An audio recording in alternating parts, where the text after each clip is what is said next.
አባብዬ በርሶ መጀን መፍትሄ እንዲሰጡኝ የመጣሁት። ከተመረቅኩ 6 ወር አለፈኝ። የምርቃት ቀን እንኳን ደስ አላችሁ የሚለውን ሙዚቃ ላንቀ እስኪሰነጠቅ ስሞዝቅ ላየኝ ከምርቃቱ አዳራሽ እንደወጣው ቀጥታ ስራ መቀጠር ነው የሚመስለው። ከስራ ፍለጋ የተነሳ የእግሬ ውሃ ልክ በአንድ በኩል ማጋደል ጀመረ።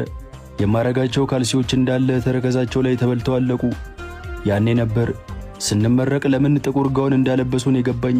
ስራ ስለማታገኙ ካሁኑ እርማችሁን አውጡ ማለታቸው ነበር።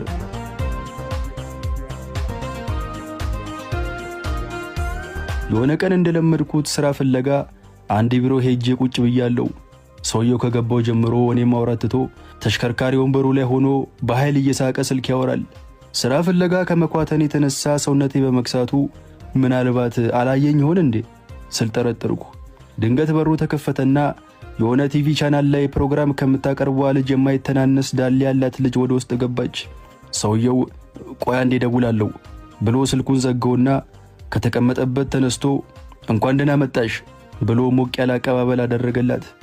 ሁኔታውን ላየ የሆነ የአገር መሪ እንጂ አንድ ግለሰብ የሚቀበል አይመስልም። ጉንጭ ለጉንጭ ተሳሳሙና ቁጭ አለች።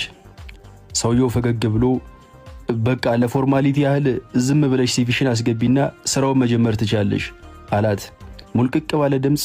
ግን እኮ ምንም የሥራ ልምድ የለኝም ስራውን ባልችለውስ አለችው። ማንም ከእናቱ ወር ችሎ ይወጣ የለም፣ ቀስ እያልሽ ትለምጃለሽ አይዞሽ አላት። እሺ ተሾመ አለችው ፈገግ ብላ።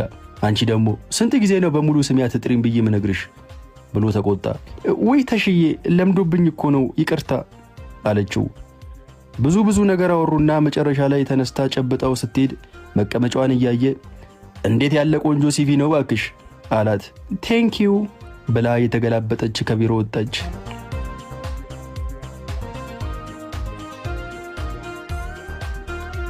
ሰውየው ወደ እኔ ዞረና እሺ ዮብ የትምህርት ማስረጃን አይቼዋለሁ፣ የማዕረግ ተመራቂ ነህ፣ ደስ ይላል በጣም አለኝ።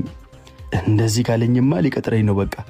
በመጨረሻም ተሳካልኝ፣ ስራ አገኘው ብዬ ደስ አለኝና አመሰግናለሁ አልኩት ወዲያው። ነገር ግን ስራው የ6 ዓመት ልምድ ስለሚጠይቅ ልንቀጥር አንችልም፣ አዝናለሁ በጣም አለኝ። ከቅጽበት ደስታዬ ላይ ውሃ ቸለሰበት። እንደ ልጅቷ የማሳየው ቆንጆ ሲቪ የለኝ፣ ምን ላድርግ? ዶክመንቴን ተቀበልኩና ያዘንኩ ከቢሮ ወጣው።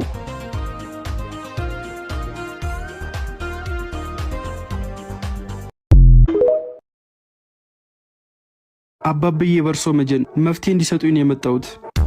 ከተመረቅኩ 6 ወር አለፈኝ። የምርቃት